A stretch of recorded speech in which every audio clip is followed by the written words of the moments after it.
Thank you, James. Thank you for the amazing talk. And I just wanted to say it's so great to see so much engagement from Xamarin community. And our next talk will be especially interesting for ASP.NET folks because Luz Carter will tell us about Xamarin mobile development for ASP.NET developers. So welcome, Luz Carter. Thank you. It's great to be here. So let's share my screen. So, oh, come on, share that one. There we go. Let's kick things off. So hi everyone. Welcome to my talk on Xamarin mobile development for ASP.NET developers. Actually, before we do that, let's just double check that I haven't got my camera on. Let's save some bandwidth. There we go. Right, try again. Cool. So as I said, welcome to my talk on Xamarin mobile development for ASP.NET developers. I'm Luz Carter. I'm a software developer at dunnhumby, a customer data science company. As any of you that know me will know, I am quite a pedant for the English language. In fact, I bugged James with fixes to his blog so much he made me an admin. So this is not a typo. My company really does start its company name with a lowercase d. I started at dunnhumby back in 2018 as a ASP.NET backend developer. And I in fact now dabble in QA, so I don't even write code as a day job anymore. But I've known and loved Xamarin since 2015. And in fact, I learned it before I got to know ASP.NET.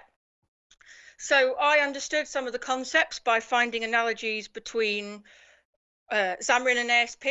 So what's quite funny about this talk is that this is a complete switch of that. We're going to learn about ASP.NET. Sorry, we're going to learn about Xamarin with a knowledge of ASP.NET. I'm also a Microsoft MVP and a Twilio champion. And along the bottom here, you will see a few handles. So at LuzCarter1 is my Twitter handle. I keep my DMs open constantly. So if you ever have any questions, don't hesitate to reach out. Coding with Luz is my Twitch handle where I try to stream weekly, but don't hold me to it. I've streamed a lot less since I stopped coding because imposter syndrome got the better of me. But hey, the summer's coming. Let's try again. If you type Coding with Luz into YouTube, you will also find my videos. I don't have enough subscribers to have a / Coding with Luz, but I put Coding with Luz in all the video titles, so you should be able to find it. Then lastly, along the right here, we have my website where I blog occasionally, not as much as I should. So we're used to the .NET ecosystem. We love it and use it already. You would have seen, if you watched the keynote this morning, you see Amanda showed a much better version of this diagram, but it's still a great diagram. And as you can see, .NET supports pretty much anything you can think of, from desktop to mobile to gaming, AI, you name it, .NET can probably do it. And you're used to web. You know, when you're doing your ASP.NET development, you know, it falls under the web category. But as you would have seen from the talk title, today is about mobile. So we're going to look at this part of the platform. Why would we want to talk about it? Well, millions of people have smartphones in their pockets and they, you use them every day on a constant basis. I know I do. And having a website is great, and I know responsive web is great and everything, but you want to actually make use of the platform features available on smartphones to give your customers the best possible experience. You could use something like a PWA, but it wouldn't give you access to the native features of the devices to give your users the best experience. You could do something like React Native, Cordova, PhoneGap, or some of the other cross-platform options out there. But we love .NET and we want to stick with .NET. And that's where Xamarin comes in. So Xamarin is a cross-platform native app experience written in C# or F#. You can deploy it everywhere. So you can see from this diagram that you can do iOS, Android, macOS, watchOS, tvOS. But there's more than that. It also does, it's not mentioned on here, other things like Tizen, which is Samsung's platform. So you can do watch and TV with them as well. So you really can put Xamarin everywhere. And the great thing is that because it's .NET and it's cross-platform, it allows you to do code sharing. We've got the shared business logic, which comes by default out of the box with Xamarin. And then optionally, you can do Xamarin Forms. So what Xamarin Forms is shared UI as well. So you can use a .NET standard library for your shared business logic, and then you've got, as part of that, the shared UI and Xamarin Forms. Xamarin Forms is my personal favorite, so that's what we're going to focus on today. So out of the box, what does your app look like? Yeah, the structure of your solution will be different on the different platforms. So what do you actually see? So if we switch desktops now, I've used multiple desktops for this because I don't have a Stream Deck or anything to do fancy button presses, so desktops it is. So here we've got a simple ASP.NET solution. So I'll just zoom into that. Oh, come on, magnifying glass. There we go. So we've got our solution here. It's just a web project, and inside of it, it's just that one project. That is our ASP.NET web project, and then you've got the files and folder structures that you'd expect. So, for example, you've got startup.cs. So this is where you do things like dependency injection, configuration, and things like that. Yeah, it's just out of the box. It's what you'd expect. It does all the different configurations that you need, all there set up for you. Then you've got the program file. So that contains main, because under the box, all an ASP.NET project is a console app with a web builder on top of it, like an extra layer. So you still have main inside of program.cs like you'd expect from your console apps. And this is where you'd go to find where the program starts and does other configuration. But yeah, this is where you go to start. So what about Xamarin? So if we go across to here now, this solution, I'll zoom in again, there we go, is our out-of-the-box Xamarin Forms project. So you get 3 projects and possibly 4. So the reason I say 4 is that you've got these platform-specific projects here, which I'll go through in a minute. If you create the project on Visual Studio for Windows, it will give you the option to add UWP as well, which is obviously Universal Windows Platform, so that you can create Windows 10 and even Xbox apps, because Xbox is just UWP under the hood. Not actually tried making an Xbox app yet, but I might do it for a laugh. So what's actually going on in these projects? So we'll start with the platform specific, as we call them. You don't need to worry too much about what's going on here, but just in terms of understanding where it starts, this is quite a good one to look at. So in iOS, we have app delegate, which is a bit like that main that you saw. So we've got some code in here. Don't worry too much if it looks a bit scary with all the comments. The main thing to look at here is that it initializes Xamarin Forms and then calls the load application new app, which we'll see where that is shortly. Then on the Android project, it's very similar. You just go into the main activity class, it initializes Xamarin Forms and calls the new app. So rather than calling any files or UI in the platform specific project, it's calling up to our shared project. So if we have a look at our shared project again, so this is the crux of the interesting stuff. So most of the work that you do will happen inside this shared project. And the one I want to show you first is this app.xaml.cs. So if you've ever done Razor pages before, this idea of a dot extension .cs won't be unusual to you. Xamarin Forms also uses partial classes or code behind, as they're called in both. So if we have a look at our app xaml.cs now, you'll see this app. So this app constructor is what we saw being called from here. And so it goes ahead and calls the new main page. So this is where you set up what the root page of your application will be, aka the first page that you see. So in ASP.NET, you might know this from launch settings and setting, the default root. Normally it's index, but of course you can set it to be something else. So we've got it running here. It just calls main page, which is a file here, which we'll come on to later. So let's go back to the slides. So that's our app structure, and we've talked about what you get out of the box. But let's talk architectural patterns. We've talked about the app structure, but what about architecture? Because especially as your solutions get bigger and you add more and more projects to it, I know that when I was doing back-end development last year, the project that I worked on, I think had 64 projects in the solution. So, yeah, the bigger your project gets, the more important architecture is, because architecture plays a key role in the maintainability of our apps, ensuring easy code reuse, readability, and maintainability. I'm sure we've all opened some code and gone a bit like, what is going on? So that's why architecture is really important. So we know MVC. Well, you may be familiar with MVC. Of course, with ASP.NET, you get different types of projects that you can create, but the one that we're going to look at is MVC. So MVC, as you can see here, stands for Model View Controller. The model handles our business logic.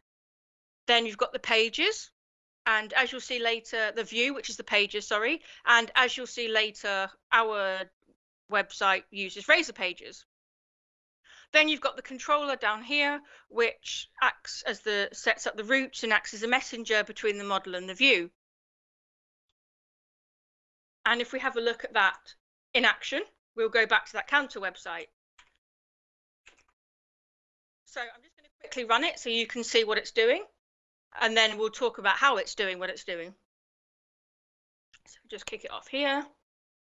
Hopefully I made enough sacrifices to the demo gods today and it works on my side. Hey, there we go. So this is just a simple counter. I will zoom in slightly. You've just got a button, click the button, and the number increments. Pretty boring, pretty simple. But how's that working? So you've got this MVC. So we'll start with at the lowest level, which is as I like to think of it, as the models. So all I did was create an increment model that just has a property of count equals 0, because most counts start at 0. We're developers, everything's 0 indexed, right? Well, unless you're American, in which case the ground floor is first, but simple enough. So we've got our increment model. Then if we go up one in the tree, as it were, obviously it's not a sort of actual hierarchy, but I like to think of it as a tree in different levels. So we'll look at the controller. So I've just got a simple counter controller here. All that does, a lot of it is out of the box code, but we've just got this property here, private property called int. Then we've got the index where we create that model, set its count to be the count value, and then return the view. Then, of course, we have an HTTP post increment endpoint that does pretty much the same, except it increments the count and then returns the view, calls that index, and then passes it in that model. The reason that we do that is because, obviously, every time you click the button, which you'll see in here, it goes to, there you go, counter. Yeah, so we've got the page here. The button is a submit button with a form within a form.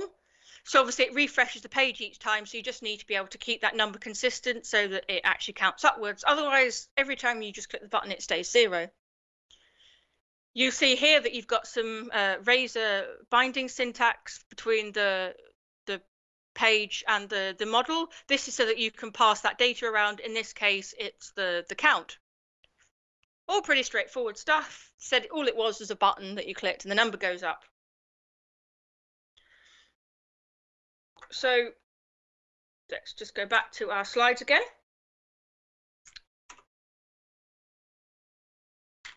That was MVC. But the architectural pattern that Xamarin Forms uses is actually something called MVVM.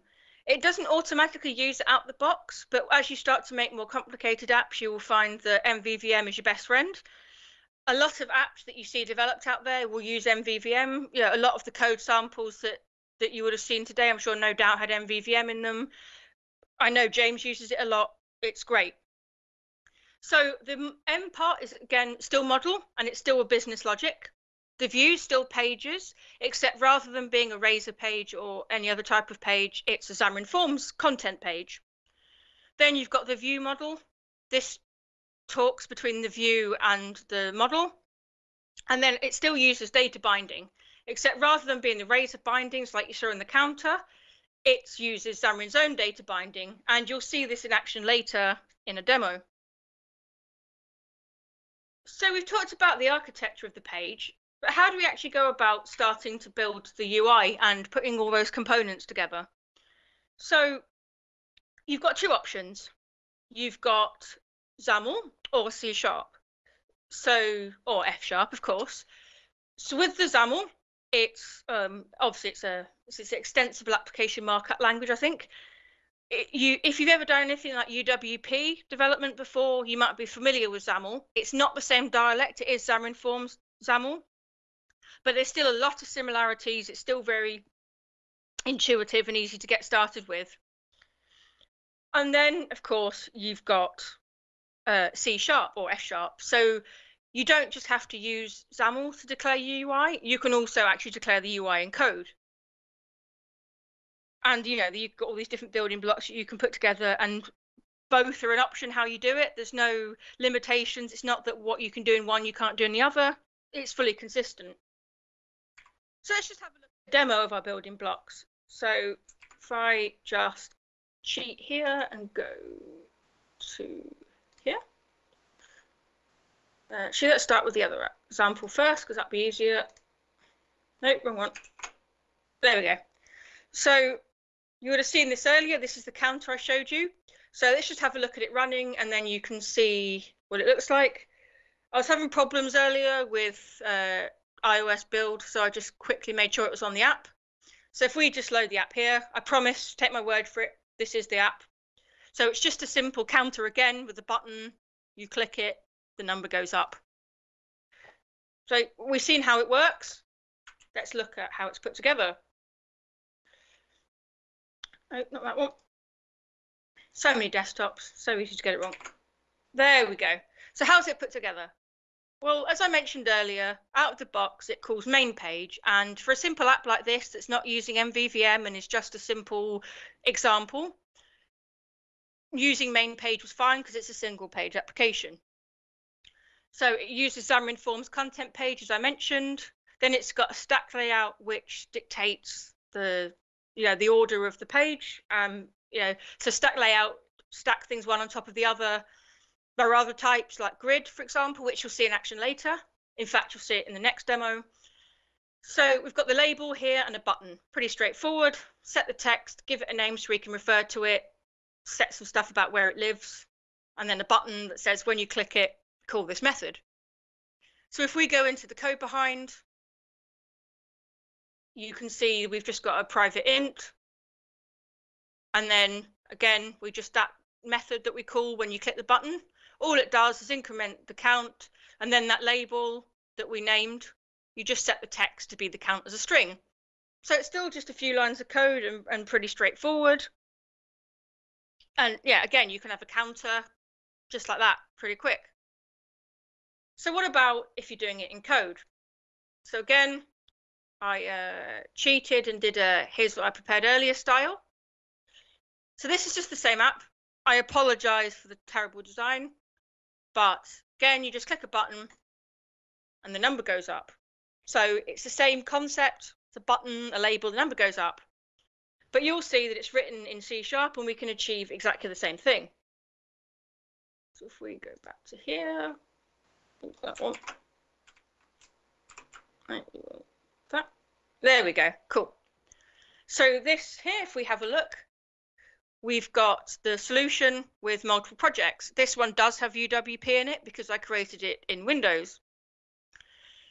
Again, you've got the app XAML. It's still a Xamarin Forms project. I didn't do anything different to create it just because it's not using XAML for the pages.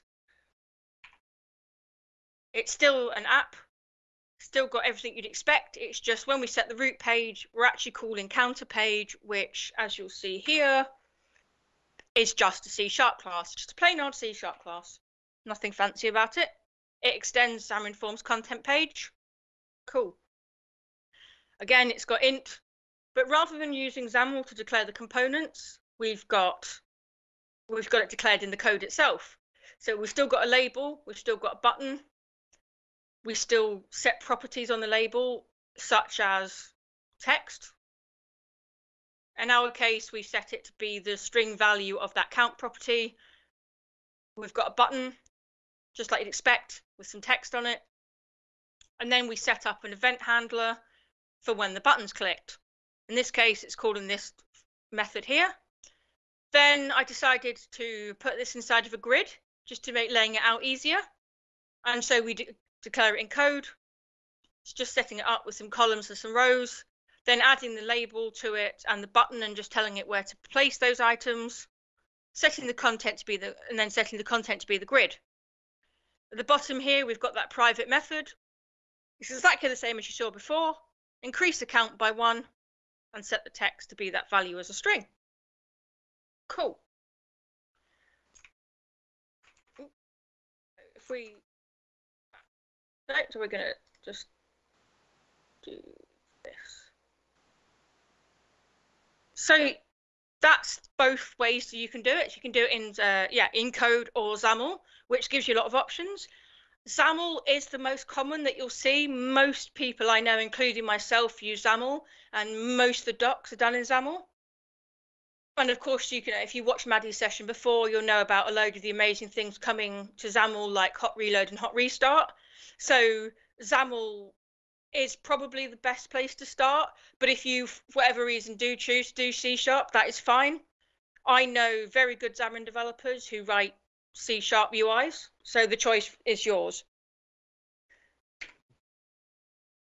So we've seen the building blocks, but how do we make better looking applications? You know, so these images here are just a couple of pictures that I stole of apps. So Stephen, who you would have watched give a talk earlier, he's made this really cool app here. And then my friend Kim Philpott also does really cool apps. And again, this is another app that he put together. And as you can see, they look much more professional than my terrible attempts, because you can start adding styling to make things look better. But when it comes to how you apply that styling, you've got a few options of how you can start making it look better.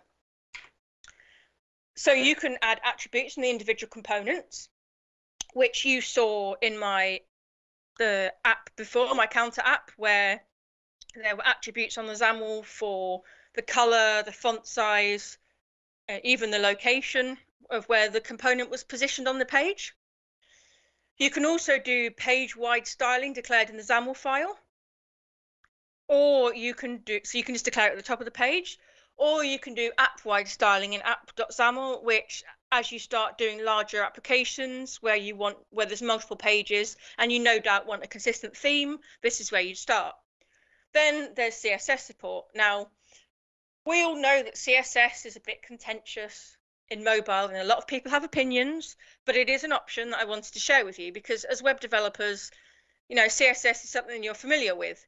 It is a subset of the web CSS. It's not everything you can do in the CSS for your websites you can do in Xamarin's implementation of CSS, but it's still an option for you.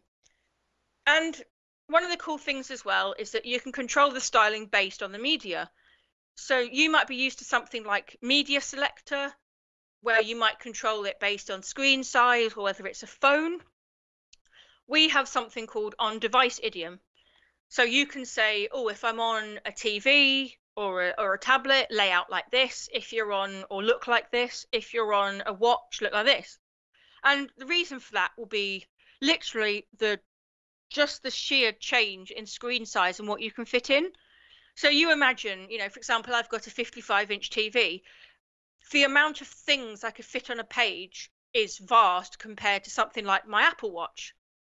If you try to fit the same number of components on both, on an Apple Watch it would look stupidly cramped, and on a TV it would probably just look empty. So you do sometimes want to start thinking about things like how you handle the sizes on a different platform. It might be that you have an almost menu and sort of detail when you select a menu item kind of layout on a tablet or a TV, but on a watch you maybe just want to show a menu, for example, of just a few buttons, and then it takes you to the individual pages rather than showing you too much at once. Just have a look at how you might beautify your applications. So as you saw earlier in my counter example, we just set attributes on the individual component. So as you can imagine, this only applies to that one label on this one page. Again, with the button, I didn't do anything fancy with the styling apart from the font size. So that's great. That's one way of doing it.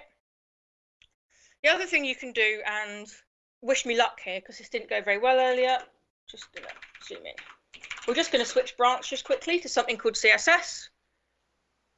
This wouldn't, let's see, right, let's reload this.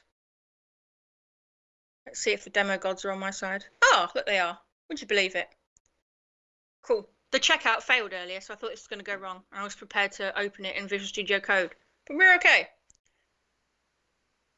I mentioned before about the page-wide styling that you could apply at the top of a page. So this would fall under this content page resources tag, I believe. I might be wrong, so I do apologize. I don't ever do it like this, so I could be wrong. But as you can see, we just declare a style sheet. So we've got the same components again. We've got a label with some text. We set its name. We've got the button. It calls the same method with the same text on it. But there's no attributes around the styling. And that's because, as you can see here, we have a style sheet and set its source to a file called styles.css. So if we just have a quick look at styles.css, it's as you'd expect. This is a pretty bare bones CSS file, but we're saying on the label, set the font size to 70 and the color to Xamarin. So it's still the same as you would have seen in the XAML. And then on the button, again, we just do the font size. So it's achieving the same goal, but with CSS. Then, of course, you've got app-wide styling. So I'm going to jump to an app that I did not write.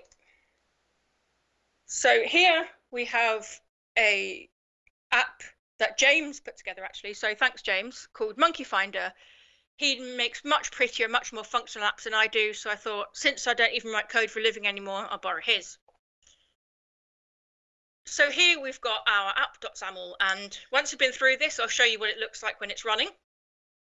But we've just got a resource dictionary that sets some application values. So we've got what is equivalent of key value pairs here to set some colors. So give it a name and a value. Then we have a style. So we're saying that you can apply it to a button. So you could set this target type to a label or whatever else you want to style, and then give it a key.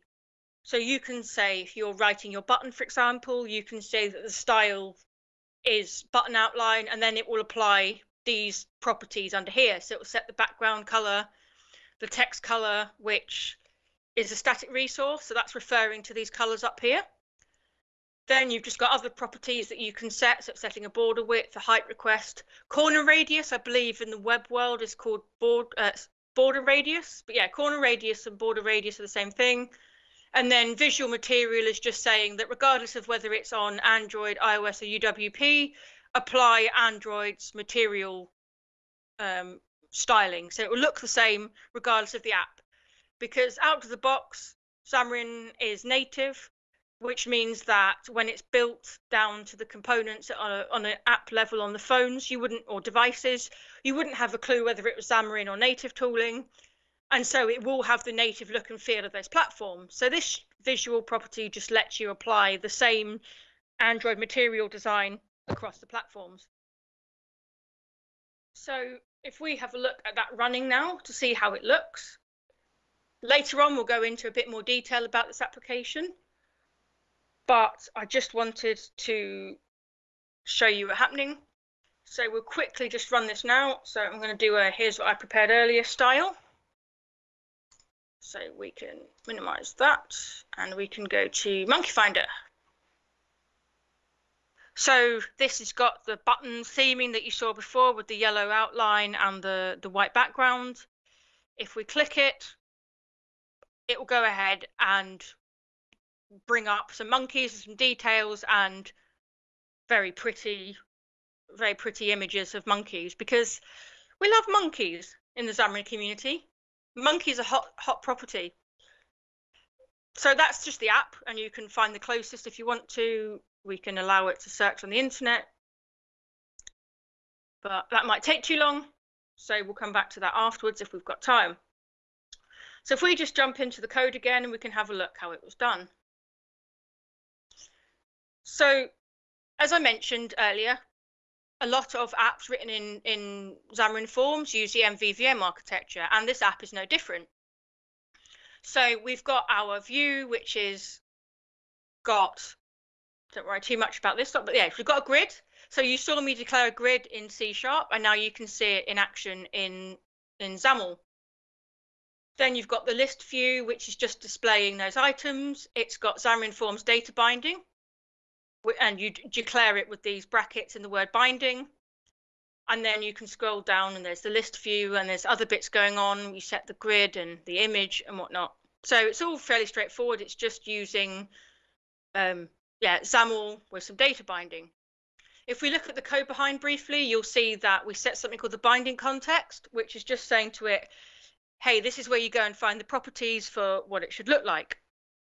Sorry, not what it should look like. Where you set the bindings, it's going to look for the properties of those bindings to know what to display and how to, what to do. And that's where it's saying, hey, go to the view model. So if we have a look at that view model, we have this monkeys view model. If you look here, it actually extends something called base view model, because with data binding, you need to do updates so that not only does it know that this properties, this UI component is looking at this property, but when something changes, you need it to know about it, and it uses iNotify property changed. You may have seen this before. It's just C#, it's not Xamarin. It comes from the system namespace, and it just has a few properties on it which are shared, but of course we want to look at the view model for the actual monkey view model that extends it. So it's just got some commands, so when the button is clicked, it's got that list of monkeys, and then we just set some details. So these options down here, this code is available online, and I do share it. I'll share it later, so don't worry too much about what's going on. But it's just plain old CLR. What's it? Plain old POCO, isn't it? Plain old C# object. I don't know, but yeah, it's just C#, and it's a view model with some properties with data binding built in. All fairly straightforward stuff. And then at the model level, we've just got a monkey with some properties on it. It uses newtonsoft.json. So again, just a really great C# library, nothing Xamarin specific. So we've seen that running, and we've seen how it's built with MVVM and the styling. So if we go back to the slides again. So I just want to take a few minutes to talk about some other things that might matter to you with your applications. So native features. You may well kind of be used to some of these things for stuff like geolocation. I know a lot of the time when you want to achieve certain things, you would grab a JavaScript library and start doing that. And wanting native features is no different in Xamarin. In fact, I'd say it's even more important, because you're using devices with extra features like cameras and battery life and whatnot. And that's where something called Xamarin Essentials comes in. So Xamarin Essentials is a really great source of sort of shared libraries for, APIs for native features. So a lot of the time with Xamarin, if you want to, or previously before Xamarin Essentials, a lot of the features you'd have to write custom controls to achieve that, which you'd have to go into the platform level and write native code, as it were, but in C# for the things in. So iOS, it might be a UI something. In Android, you'd have to do something else, and you'd declare those components, how it is done, and then you'd have it in the shared that you'd reference, and when it's run on those platforms, it would look in the shared project. But that gets confusing, and it's quite complicated to implement. So what happened was a load of generous people in the community, often with James involved, would create libraries so that you didn't have to worry about how to do it on those platforms. You just call it from your shared code. And as more and more of those plugins were created, out came Xamarin Essentials. So Xamarin Essentials is now automatically included as a NuGet in all new Xamarin Forms projects. So you already have access to all these great features out of the box. So whether that's accelerometer, the file system, connectivity, battery life, I think there's 60 plus APIs available now in Xamarin Essentials. So there's so much to cover. And Essentials is 100% linker safe. So your app will only include the parts of Essentials that you're actually using. So if you're looking at all of these and thinking, oh my God, having all of these available in my app must cause it to be giant and take ages to download and forever to open. Nope, not to worry. None of that bloat is there because the linker strips out anything that you're not using. If you are interested in Xamarin Essentials, James does a whole series of called Xamarin Essentials API of the Week, which I'll share a link to later, which shows you how to get up and running, usually with just a few lines of code, sometimes even one. And you can get started straight away making use of some of these features, which can be really, really powerful. Another thing that's important is authentication, because your personal identity is a key part of both websites and mobile apps. Logging in is so common these days, you don't even think about it. I mean, today I think I've logged into Twitter, Facebook, email, Nintendo Online, because Animal Crossing. So it's important. So what can Xamarin do? So like with websites and things, there's a lot of social authentication that you can implement. It's just C#, so you can log in with your Microsoft, Google, Facebook, Twitter, Instagram, LinkedIn, or even use, rather than social authentication, do Microsoft authentication library with Azure AD B2C. Well, what's cool is that Azure AD B2C not only handles who you are, but what you have access to within Azure, such as other services, which brings me nicely onto authorization. So you're used to that little buddy right there, cookies. Cookies is what you use to, no doubt, to store lots of little snippets of information about your users, whether it's information they want to remember, like passwords and usernames, or something else. And you want to do the same in Xamarin, but it doesn't use cookies. And so I mentioned a good example that I quite like to explain this stuff is a switch on your app for remembering your username. So you might have a login page and you might say, remember me. So you can bind the is toggled property of the switch to a property and then store that. And that's where Xamarin Essentials preferences comes in. Preferences gives you almost the equivalent of cookies, but obviously they work differently under the hood, but the concept of having somewhere to save small snippets of data. So preferences is really easy to get started with, as you can see from this code snippet here. So you've got this, you could have it bind to a bool property called remember me. And if you want to actually get the value, so when the app starts, it sets the toggle to whatever it was previously. You just call preferences.get, the name of the property you want to fetch, and then a default value. Of course, you want it to be false as a default. So if it can't get the value out, or one hasn't been set yet, it's just false. To set it, it's just the same. You just call set, one line of code again, what you want to call it, so the key and then the value, and then just obviously a bit of error handling. Yeah, that's fine. I can be done in 1 minute. We have one slide left. So we've got the so we've talked about the how you'd log in and how you'd remember things, and we've talked about all the stuff that you can do with Xamarin. But you're probably thinking, but Luce, we're web developers, and not so long ago we heard about something called experimental Blazor mobile bindings. So what the experimental Blazor mobile bindings is it uses Razor syntax to define UI components and behaviors, and it's based on Xamarin Forms, so you'll see some similarities. There's stack layouts, there's labels, there's buttons, but I still like Xamarin, and I still think Xamarin has a place, especially because the Blazor stuff is experimental. But if you do have an interest in it, then there was, of course, a Focus on Blazor event back in January. The recordings are available on the, I believe it'll be Channel 9's YouTube channel, so you can go back and watch a session on the Blazor mobile bindings if you want to learn more. So today we've talked about two parts of the platform. We've looked at web and mobile and how you can use your love and knowledge of C# and .NET to get started with Xamarin. It's really cool. It's really exciting. Hopefully you get as excited by it as I do and you're keen to get started. Here we have a bit.ly link which just takes you to a gist, whatever you want to say, on GitHub with some links in it. So that's the docs, James's Xamarin API of the week, Xamarin 101, which is an amazing series to help you get started, also Xamarin Forms 101, and just some other stuff to get started. And with that, thank you very much. I'll take time for questions. Hopefully they're not too difficult.